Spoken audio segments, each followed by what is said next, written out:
আরে ঠিকভাবে আসো, ক্যামেরার সামনে কিচ্ছু দেখতে পাচ্ছি না। দেখ এবার ঠিক ধরেছি তো। হুম। কিরে বাবু, ওখানে স্নান টান করছিস তো? যে মা নেই কাছে, আমি স্নান করবো না এটা একদম করতে যাস না। আর শীতের সময় বেশি করে পেটটা গরম হয়, প্রত্যেক দিন কিন্তু স্নানটা করিস। আরে আরে বাবা, আজকে স্নান করেছি, আমি প্রত্যেক দিনই স্নান করি। আর এটা কি শুনেছিস মৌমাছি ননদের মেয়ের বিয়ে হচ্ছে? হ্যাঁ শুনেছি।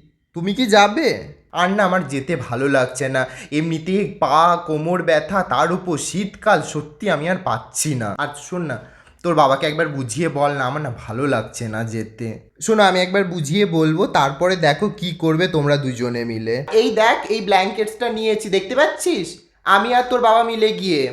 আর হলো বাবা গেলে পরে তোকে দিয়ে আসবে। সুন্দর হয়েছে কিন্তু। আচ্ছা, বাবা কবে আসবে? খুব ভারী নয়, হালকা ফুলকা, আমি দেখে শুনেই নিয়েছি। আর ওইটা নিয়েছিস তুই? কবে নিলি? কি ল্যাম্পটা? হ্যাঁ, দুদিন আগে নিয়েছি। বাহ, খুব সুন্দর হয়েছে তো। কি রে, তুই হলো কাচিস নি? তোর বালিশের ওয়ার, বিছানা চাদরগুলো কি নোংরা হয়েছে।